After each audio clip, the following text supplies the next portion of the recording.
ഈ മാസത്തെ വചന ധ്യാനത്തിനായി നിങ്ങളെ സ്വാഗതം ചെയ്യുന്നു.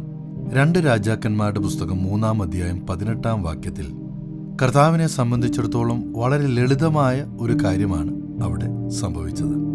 2 രാജാക്കന്മാർ 3-ാം അധ്യായം ഇസ്രയേൽ രാജാവ് മോവാബ് രാജാവിനോട് യുദ്ധം ചെയ്യുവാൻ തന്നോടൊപ്പം 2 രാജാക്കന്മാരെ കൂടെ അണിചേർത്തതായി നാം വായിക്കുന്നു. അവർ തങ്ങളുടെ സൈന്യത്തോടും മൃഗങ്ങളോടും കൂടെ മരുഭൂമിയിലൂടെ യാത്ര ചെയ്തു. യുദ്ധത്തിലേക്കുള്ള വഴിയിൽ അവർക്ക് സംഭവിച്ച 3 കാര്യങ്ങൾ നമ്മൾ ഇവിടെ വായിക്കുന്നു. എന്നാൽ 8-ാം വാക്യത്തിൽ അവർക്ക് നേരിട്ട ഒരു പ്രതിസന്ധിയെ നാം കാണുകയാണ്. 7 ദിവസം അവർ വെള്ളമില്ലാതെ യാത്ര ചെയ്യേണ്ടി വന്നു. അവർ യുദ്ധത്തിന് തയ്യാറായിരുന്നു. പക്ഷേ അവർ അനുഭവിച്ച ആ പ്രതിസന്ധിയെ എങ്ങനെ നേരിടണമെന്ന് അവരൊരിക്കലും പ്രതീക്ഷിച്ചില്ല. എന്നാൽ ആ പ്രതിസന്ധിയെ നേരിടുവാൻ അവർ തയ്യാറല്ലായിരുന്നു. പ്രതിസന്ധി നാം ആരാണ് എന്ന് വെളിപ്പെടുത്തുകയാണ്. അത് നമ്മുടെ വിശ്വാസത്തെയും പരീക്ഷിക്കുന്നു. ദൈവത്തിൻ്റെ ശക്തിയും രാജാക്കന്മാരുടെ പിന്തുണയും കുതിരകളുടെ ശക്തിയും ഒക്കെ ഉണ്ടായിരുന്നു. എന്നാൽ ഇവയൊന്നും പ്രതിസന്ധിയെ മറികടക്കാൻ അവരെ സഹായിച്ചില്ല. ഇതുപോലെയുള്ള ഏതെങ്കിലും ഒരു സാഹചര്യം താങ്കൾ അഭിമുഖീകരിച്ചിട്ടുണ്ടോ? എന്നാൽ ഇവിടെ ഇസ്രായേൽ രാജാവ് പറയുകയാണ്, കർത്താവ് അവരെ മോവാബ് രാജാവിനാൽ കൊല്ലണമെന്ന് ആഗ്രഹിക്കുന്നുവെന്ന്. പലപ്പോഴും പ്രതിസന്ധികളെ അഭിമുഖീകരിക്കുമ്പോൾ നമ്മൾ ദൈവത്തിൻ്റെ നന്മയെ സംശയിച്ചിട്ടുണ്ട്.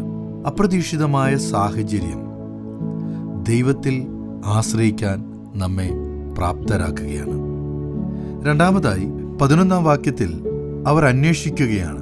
നാം യഹോവയോട് അരുളപ്പാട് ചോദിക്കേണ്ടതിന് ഇവിടെ യഹോവയുടെ പ്രവാചകന്മാർ ആരുമില്ലയോ എന്ന് ചോദിക്കുകയാണ്. അവർക്ക് ഒരു ഉത്തരം ലഭിച്ചു. അങ്ങനെ അവർ എലീശ പ്രവാചകന്റെ ഉപദേശം തേടി.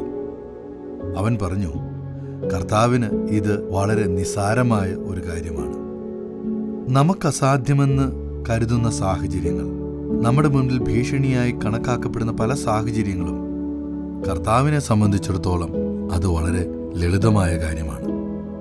എന്നാൽ പലപ്പോഴും പ്രതിസന്ധിയെ മറികടക്കാനുള്ള തന്ത്രങ്ങളിലും ആളുകളുടെ പിന്തുണയിലും നമുക്കുള്ള ശക്തിയിലുമൊക്കെ ആശ്രയിപ്പാൻ നമ്മെ പ്രേരിപ്പിക്കുന്നു. ഇവിടെ കർത്താവിനെ അന്വേഷിക്കുന്നവന്, എന്നാൽ പ്രതിസന്ധിയിൽ കർത്താവിങ്കിലേക്ക് തിരിയുന്നവന്, ദൈവമുഖം അന്വേഷിക്കുന്ന ഒരു വ്യക്തിക്ക് വേണ്ടി ദൈവം സകലതും ലഘുവായ വഴികൾ തുറക്കുകയാണ്. ദൈവം അവന് തീർച്ചയായിട്ടും പുതിയ വഴികൾ അവന് വേണ്ടി തുറക്കുന്നു. ദൈവത്തിന് അസാധ്യമായ എന്തെങ്കിലും ഉണ്ടോ? അല്ല, ദൈവത്തിന് ഒന്നും വളരെ ബുദ്ധിമുട്ടുള്ളതല്ല. ഇവിടെ ഇതാ ദൈവത്തിൽ ആശ്രയിച്ചവരോട് അവരുടെ പ്രതിസന്ധിയെ നേരിടുവാൻ വേണ്ടി അവർക്ക് ലഭിച്ച ഉപദേശം ഇതായിരുന്നു. ഈ താഴ്വരയിൽ അനേകം കുഴികളെ വെട്ടുവാൻ അവരോട് ആവശ്യപ്പെട്ടു. ഓർക്കുക, മഴയില്ല, കാറ്റില്ല, പക്ഷേ കുഴികൾ വെള്ളത്താൽ നിറഞ്ഞു. അവർ കുഴികൾ കുഴിച്ചു, കർത്താവ് അതിനെ നിറച്ചു. അവർ കർത്താവിനെ ആശ്രയിക്കുക മാത്രമല്ല, കാറ്റും മഴയും കാണാതെ ഇരുന്നിട്ടും അവർ കർത്താവിനെ അനുസരിച്ചു. ജീവിത സാഹചര്യം എന്തു തന്നെ ആയിരുന്നാലും അവർ കർത്താവിനെ അനുസരിക്കുവാൻ തീരുമാനിച്ചു. ദൈവം അവർക്ക് ഉത്തരം നൽകി. അവരുടെ പ്രതിസന്ധിയുടെ നടുവിൽ കവിഞ്ഞൊഴുകുന്ന വെള്ളം നൽകാൻ ദൈവത്തിന് എളുപ്പമായിരുന്നു. പ്രിയ സുഹൃത്തെ, താങ്കൾ അഭിമുഖീകരിക്കുന്നത് കർത്താവിനെ സംബന്ധിച്ചിടത്തോളം വളരെ നിസ്സാരമായ ഒരു കാര്യമാണ്, ലളിതമായ ഒരു കാര്യമാണ്. നിങ്ങളുടെ പ്രതിസന്ധിയെ കർത്താവിൻ്റെ കയ്യിൽ ഏൽപ്പിക്കുക. ദൈവത്തിൻ്റെ തിരുവഴുത്തിലേക്ക് നാം തിരിയുമ്പോൾ, ദൈവിക മാർഗനിർദ്ദേശം നാം തേടുമ്പോൾ, അസാധ്യമായ ഏതു സാഹചര്യങ്ങളെയും അതിജീവിക്കുവാനുള്ള ദൈവിക ശക്തിയിൽ വിശ്വസിക്കുകയും കർത്താവിൽ ഭയപ്പെടുന്നവരിൽ സന്തോഷിക്കുകയും അവൻ്റെ കരുണയിൽ പ്രത്യാശിക്കുകയും ചെയ്യുക എന്നറിഞ്ഞുകൊണ്ട് അവൻ്റെ കൽപ്പനകൾ അനുസരിപ്പാനും അവ നമ്മെ പ്രോത്സാഹിപ്പിക്കുന്നു. ഇന്ന് ഇവിടെ 3 വേദഭാഗങ്ങൾ നമുക്ക് നോക്കാം. ഈ മാസം നമ്മുടെ ശ്രദ്ധ ഈ വാക്യങ്ങളിലായിരിക്കട്ടെ. 147-ാം സങ്കീർത്തനം അതിൻ്റെ 10ഉം 11ഉം വാക്യങ്ങൾ ഇങ്ങനെയാണ്: അശ്വബലത്തിൽ അവനിഷ്ടം തോന്നുന്നില്ല, പുരുഷന്റെ ഊരുക്കളിൽ പ്രസാദിക്കുന്നതുമില്ല. തന്നെ ഭയപ്പെടുകയും തൻ്റെ ദയയിൽ പ്രത്യാശ വയ്ക്കുകയും ചെയ്യുന്നവരിൽ യഹോവ പ്രസാദിക്കുന്നു.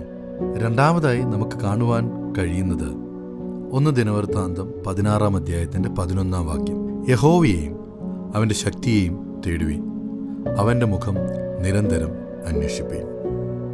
3 വേദഭാഗം ആവർത്തന പുസ്തകം 5 അധ്യായം 33 നിങ്ങൾ ജീവിച്ചിരിക്കേണ്ടതിനും നിങ്ങൾക്ക് നന്നായിരിക്കേണ്ടതിനും നിങ്ങൾ കൈവശമാക്കുന്ന ദേശത്ത് ദീർഘായുസ്സോടിരിക്കേണ്ടതിനും നിങ്ങളുടെ ദൈവമായ യഹോവ നിങ്ങളോട് കൽപ്പിച്ചിട്ടുള്ള എല്ലാ വഴിയിലും നടന്നുകൊള്ളുവീൻ. ജീവിപ്പാനും അഭിവൃദ്ധി പ്രാപിപ്പാനും നിങ്ങൾക്ക് അവകാശം തന്ന ദേശത്ത് ദൈവം ആയുഷ്കാലത്തോടുകൂടി ഇരിക്കട്ടെ. ദൈവം നിങ്ങൾക്ക് കൽപ്പിച്ചിട്ടുള്ള എല്ലാ വഴിയിലും നടന്നുകൊള്ളുവീൻ.